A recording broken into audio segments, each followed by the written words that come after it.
Alright, hey you guys, it's TsubakiSwagg and I'm coming to you with my review of Parasite the Maxim episode 12, Kokoro, which means heart in Japanese. And this episode really was not prepared for this sadness on Christmas Eve. But as a whole, this episode was awesome. And Kana is a creeper. Like, she is the epitome of creepers.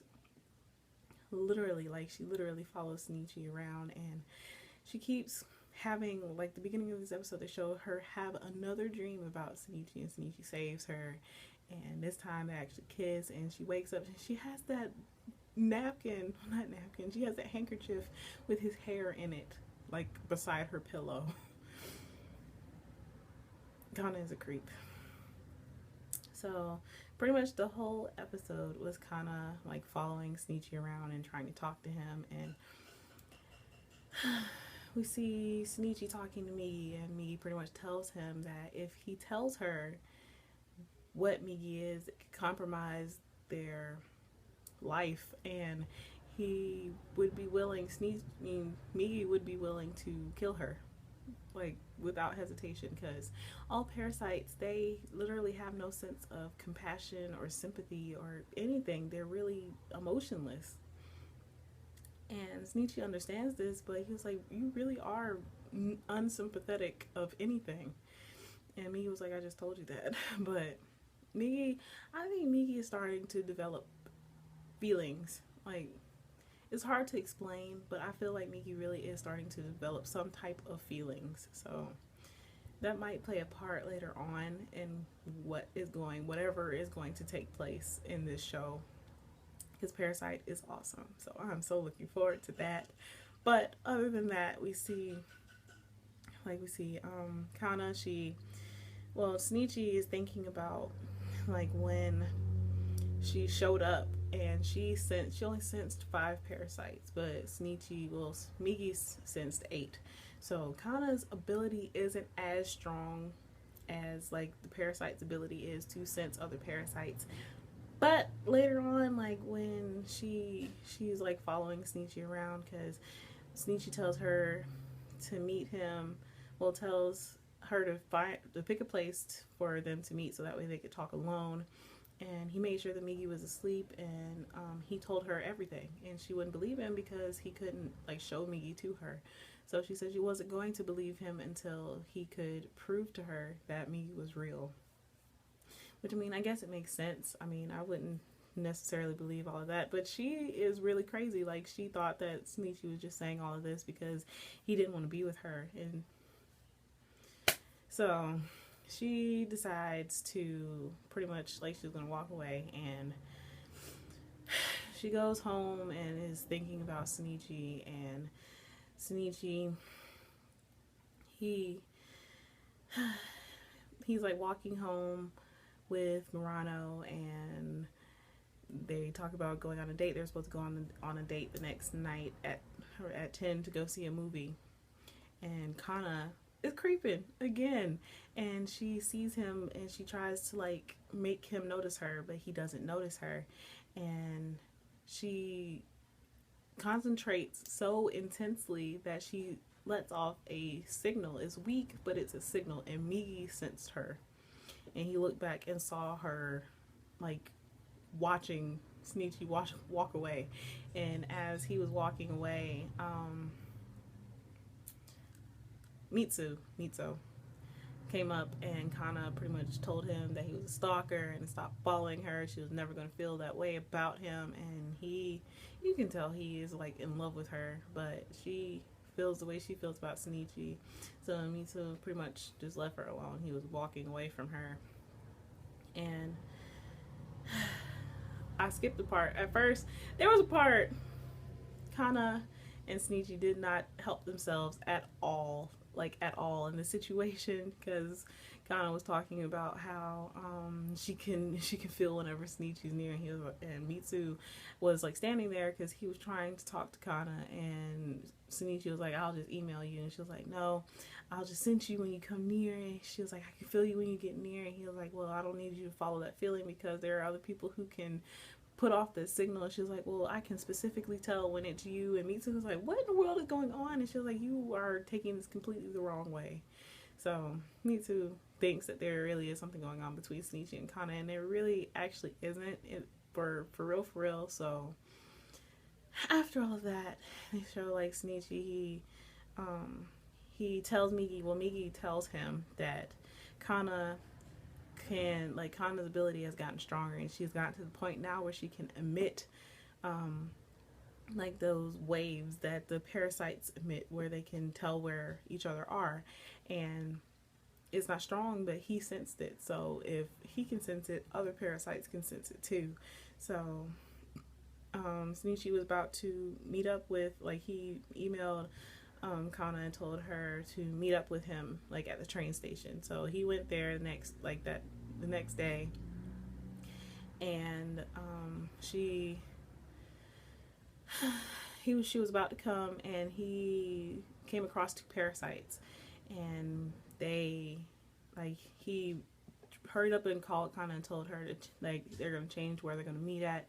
So he hung up the phone, and he tried to not necessarily deter, but to not make himself a threat to the other parasites, and it worked. They walked away like he really wasn't anything to be bothered with. And Kana, being the creeper that she is, took the hair out of the handkerchief, tied it around her ring finger, and was going to come after Shinichi. She left her phone at home, so Shinichi was trying to call her, trying to tell her not to do anything stupid, and of course she did.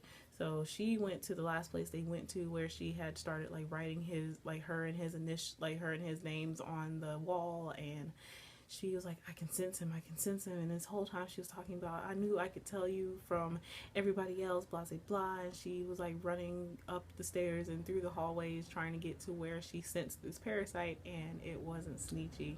It was another parasite feeding, and she tried to get away, and Shinichi was like, where would she be? Where do you think she is? And she was trying to get away from him. He cut her arm, and then she was running. She was almost out. She was literally almost out. And she saw Shinichi, and he was her knight in white armor, and it stabbed her through the chest. And I was like, wait a minute, what?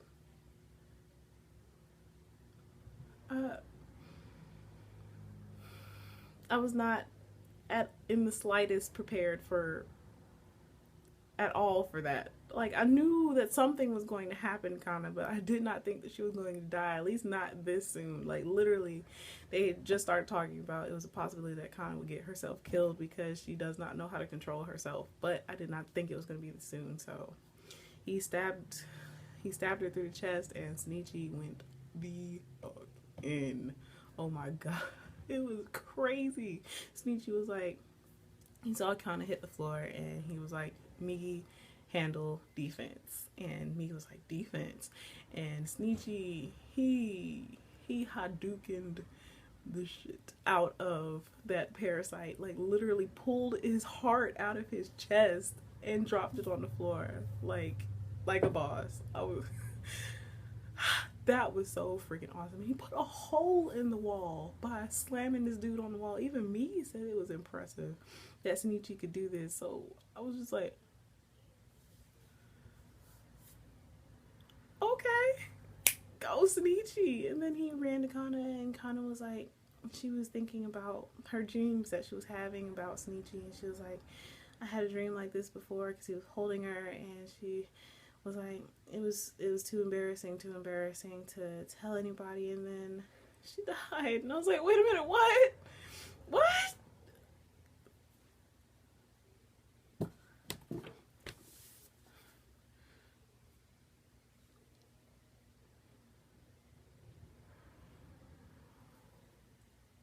I was like, wait a minute, I was not prepared in the slightest for what just happened.